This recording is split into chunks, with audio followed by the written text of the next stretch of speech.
It's going to be a tricky time for people who are trying to stay sober.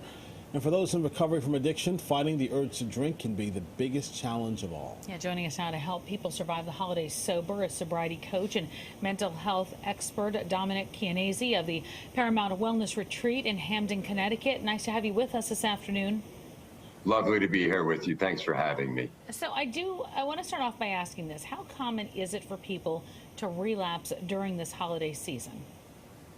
Unfortunately, it is all too common due to a number of reasons. There's a lot of pressure we often feel, whether it's social, whether it's family dynamics, financial. Sometimes it's as simple as the bad weather that we're about to experience. But this tradition, this idea that we're supposed to be drinking during this holiday season, I think is the myth we have to change and start a new tradition. Okay, so, I know as people are going through sort of their recovery process, sometimes they're told to look, try and avoid the people, avoid the places, avoid the things that might trigger you to relapse. But what if the people are your family and the places is the family house, the old house you grew up in, and, the things are all the things that you do? I mean, it just seems like this is ripe for people to, to have issues. Precisely, Corey. One of the reasons why it's common to relapse right now. Yes, let's face it, there are some elements there, like going to see family. I mean, they made the buttons. They're going to know how to push them, right? Yeah. But we have to remember these are our loved ones, and they do ultimately support us. And it's impossible to avoid every person, place, or thing that triggers us. But we can limit it, and we can find different ways to navigate it without turning to that old friend that betrayed us, sure. Alcohol. Well, so you're sharing 5 trigger preventers. The first one is to be honest about why you're not drinking. How much information should somebody share, or do they need to share with somebody?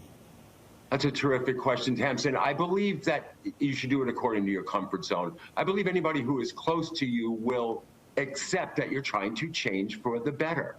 And to erase the stigma, even the fact that we now know that recovery is available is a relatively new thing. So I don't think anybody's going to be surprised that you're trying to change for the better and it doesn't include alcohol. I think they will support, but I think it's very important to have one person that you completely trust, knows exactly what you're trying to do and why, and have that person available, whether it by phone or on site. Yeah, sure. That makes sense. That makes sense. You touched on earlier the idea that there are all these myths that sort of connect the holidays with drinking, and sort of, we got to break that sort of that connection.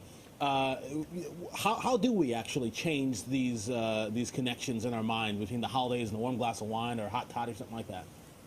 Right, yeah. We do tend to romanticize and glamorize what it was like. And since we're trying to change our relationship with alcohol, it's like any other relationship. Once it gets abusive, we can't romanticize and glamorize it. And we have to recognize that it's time to change that relationship. So yes, it would be nice to curl up with a glass of wine, but is it really a glass of wine when we're really honest with ourselves? So let's play that all the way through. The fact is, you will still be able to curl up with a glass of tea or whatever else you were doing, whether it's a book, your pet, your loved ones, a favorite movie. Those things you can still enjoy. If you just take alcohol out of the equation, it's not that you're not really missing out on that much. You're missing out on an idea.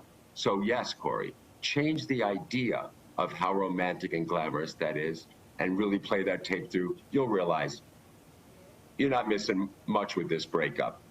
Yeah, sometimes we misremember the past, right? Well, Great way to put it, Tamsin. Misremember, yes. Let me ask you something. How does somebody who wants a drink go about distracting themselves from the fact that they're not drinking? Okay. Listen, it's okay to want to drink. I would actually not distract yourself from that fact. I would actually focus on the fact that you're trying not to drink. Okay. And remind yourself that just for today, I'm not having that drink. The distractions are great. Just to share with everyone, the craving comes on us, and it's a physiological craving that creates feelings. That lasts for 30 seconds. Distract yourself in any way possible. Move a muscle, change a thought. We have to incorporate the fact that we're normalizing this. So if somebody asks you if you're not drinking, the answer is because I don't have to. Yeah. right now. This is Right, empowering. right. Whether you want to or not, or can or not, is irrelevant. I don't have to. As long as I don't pick up that first one, I have a choice. If the craving comes on and I start to obsess about it, change. Move a muscle, change a thought. It is sometimes that simple. Here's a question for you. Let's say you are hosting, and you don't have a problem. You have a good relationship or a fine relationship with alcohol, but you have somebody who is coming to the house, a cousin, an uncle, or this or that, who's coming who you know has an issue, and maybe they're in recovery. How do you then, as a host, how do you change? Should you change? Should you make adjustments? What do you say? You know what? That's a fair question and probably a very common one. I would say that if you are the person in recovery and you're uncomfortable with alcohol being served, you can make a request. It's fine to request no alcohol being served, but as a host, you should make sure that this person feels comfortable showing up, and when they're uncomfortable, leaving. I support your recovery. Thanks for showing up. If you're uncomfortable and you need to leave, make them feel comfortable with doing that. Because remember, their recovery is more important than dinner or a party. So thanks for showing up. You don't have to. But yeah, if you can, if it's a small gathering and this family member is important and everybody's on the same page, yeah, you can abstain from putting wine on the table, sure.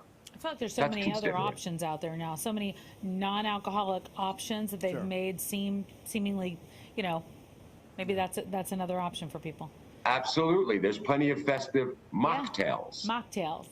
Dominic, nice to have you with us. Thank you. This is a really important topic, you know, not just this time of year, but especially this time of year. So we appreciate you joining us. It is my pleasure. And if any of our viewers are trying to change for the better, I just wanted to say, I believe in you and I support you. And thanks for being part of the solution in this very difficult time. It's great. And I wanted to just say I'm coming to you from the job here in Haddam, Connecticut at Paramount Wellness Retreat. I got to get back to work. Thank you so much for having me. You go do your thing, and we're going to tell people how they can contact you. Thanks. All right, again, there it is right there on your screen, ParamountWellnessRetreat.com. You can check it out.